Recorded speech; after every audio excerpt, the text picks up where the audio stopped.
Des années après être tombé nez à nez avec un engin étrange, Jim Penniston suit une hypnothérapie qui se heurte à un verrou mémoriel.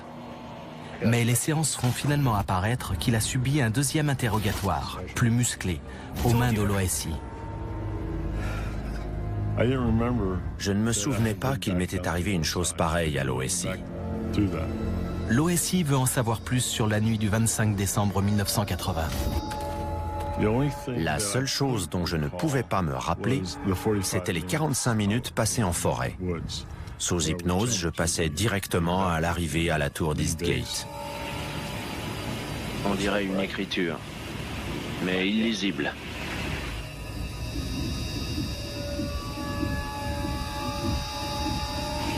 Il faut que je la touche.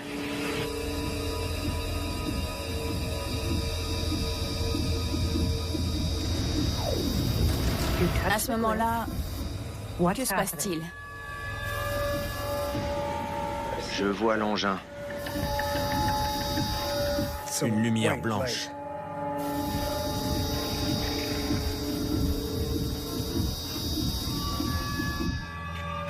Ça m'est revenu. D'abord des petits bouts, puis des plus gros, et finalement l'histoire complète.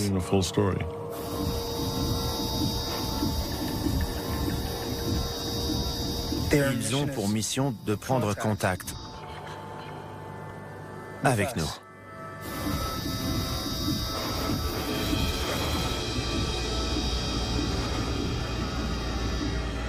Ils voyagent dans le temps.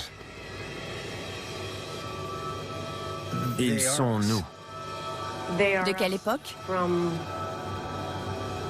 Du futur. Quand je me suis entendu en visionnant le film, j'ai cru que c'était un autre qui parlait. Je n'en revenais pas parce que ce genre de choses me semblait inconcevable. Pour moi, le voyage dans le temps, c'était un film sorti en 1960 intitulé « La machine à explorer le temps », d'après H.G. Wells. Voyager dans le temps relève-t-il seulement de la science-fiction? Ronald Mallett a consacré sa carrière à l'étude d'une théorie qui fait polémique. Normalement, le temps s'écoule de manière linéaire, passé, présent, puis avenir. Mais d'après la théorie de la relativité générale d'Einstein, le temps peut être modifié par la gravitation. Plus la gravitation est forte, plus le temps ralentit. On peut considérer les trous noirs comme des machines naturelles permettant de voyager dans le temps parce qu'ils provoquent une torsion phénoménale de l'espace et donc du temps. Plus on approche d'un trou noir, plus la gravitation augmente, donc plus le temps ralentit. Par conséquent, au bord d'un trou noir, le temps est presque à l'arrêt. Si je tords le temps pour obtenir une boucle, je peux aller du passé au présent ou au futur à l'aide de la lumière. En se déplaçant, cette dernière déforme l'espace, ce qui entraîne une déformation du temps. Mais il est impossible de remonter au-delà du moment de la création de l'appareil qui permet de le faire, parce que c'est lui qui crée l'effet recherché. Je ne pensais pas qu'il était possible de voyager dans le temps. Mais je commence à me demander si c'est la seule explication. Sous hypnose, Jim Penniston exhume un autre souvenir. La lumière était constante, puis tout est devenu blanc. Je ne voyais plus que des 1 et des 0 qui sortaient. C'était dingue. Un code binaire. C'est sous hypnose que j'ai entendu ce mot pour la première fois. Quand on m'a posé la question « Qu'est-ce que vous voyez ?», j'ai répondu « Un code binaire ». Alexander Furworn est professeur d'informatique. Le binaire est un système qui permet de coder un langage. Les langues que nous parlons sont une sorte de code. On encode des idées sous la forme d'une langue. Le binaire permet de faire la même chose, mais d'une manière différente. On l'utilise fréquemment pour crypter des messages secrets. Au début des années 80, ce code n'était pas très connu. On commençait seulement à l'utiliser de façon commerciale sur le marché américain. Quelque chose me dit qu'en 1980, Jim Penniston n'aurait sûrement pas été capable d'écrire en code binaire. Ce n'est ni un mathématicien, ni un cryptographe. Il ne connaît pas ce code. J'ai gardé le calepin. J'ai toujours été persuadé que ces chiffres avaient un sens. Et j'ai demandé à une entreprise de les analyser. Le problème du binaire, c'est que si on n'a pas la clé pour le décoder, on peut interpréter les 0 et les 1 de nombreuses façons. Si une seule personne les interprète, elle exprime son avis. Mais si 3 personnes qui ne se connaissent pas en donnent la même interprétation, et si ce message a du sens, alors c'est bien un code. J'ai envoyé le calepin à un expert en Australie et à un autre sur la côte est des États-Unis. Ils l'ont déchiffré chacun de leur côté. Et ils sont arrivés au même résultat. Surprise, c'était un message. Ils sont en voyage de découverte de l'humanité, d'après le code. Et d'autres analyses des 0 et des 1 donnent un résultat encore plus surprenant. Il y a 7 emplacements géographiques. On peut tout à fait exprimer la longitude et la latitude avec un code binaire. D'ailleurs, le GPS nous dit où on est grâce à un code binaire. Les 7 emplacements sont répartis tout autour du monde. Il y a un endroit dans le sud-ouest des États-Unis, Sedona, un autre en Amérique centrale, près de Belize, un autre en Amérique du Sud, près des géoglyphes de Nazca, un en Grèce, un en Égypte, un dans les montagnes de Chine, Et High Brazil, à l'ouest de la Grande-Bretagne. Ces lieux présentent une forte activité électromagnétique naturelle.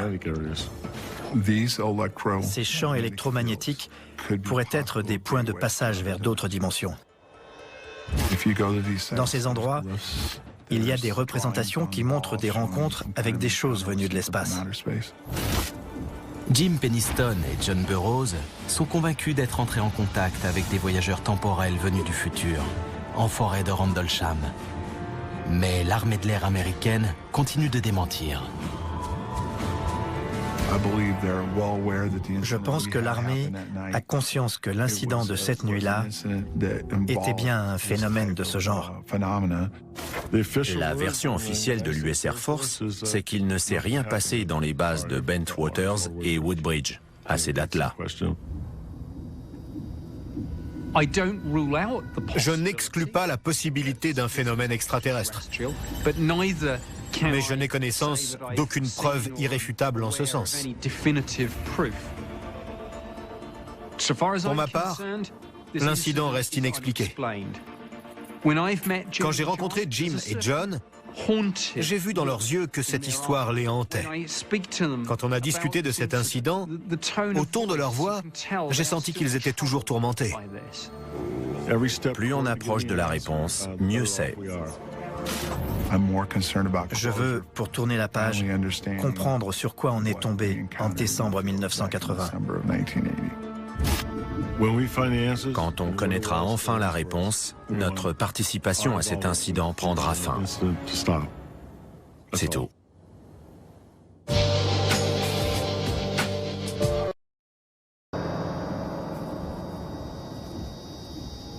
Des années après être tombé nez à nez avec un engin étrange, Jim Penniston suit une hypnothérapie qui se heurte à un verrou mémoriel. Mais les séances font finalement apparaître qu'il a subi un deuxième interrogatoire, plus musclé, aux mains de l'OSI. Je ne me souvenais pas qu'il m'était arrivé une chose pareille à l'OSI. L'OSI veut en savoir plus sur la nuit du 25 décembre 1980. La seule chose dont je ne pouvais pas me rappeler, c'était les 45 minutes passées en forêt. Sous hypnose, je passais directement à l'arrivée à la tour d'Eastgate. On dirait une écriture, mais illisible.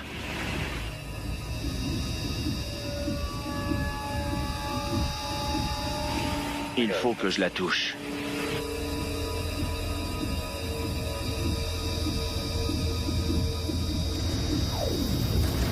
À ce moment-là, que se passe-t-il? Je vois l'engin. Une lumière blanche.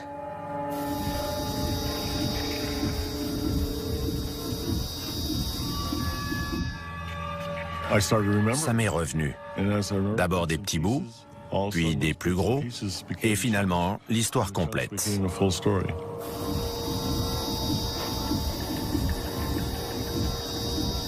Ils ont pour mission de prendre contact avec nous.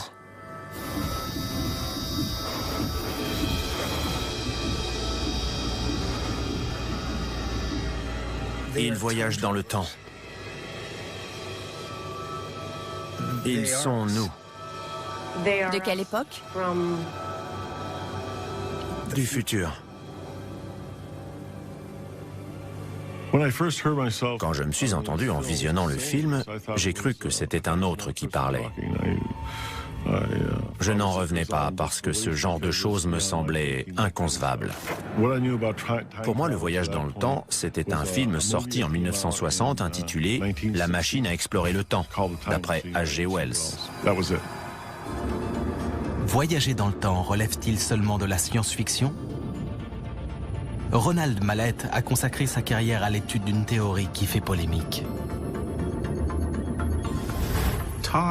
Normalement, le temps s'écoule de manière linéaire. Passé, présent, puis avenir. Mais d'après la théorie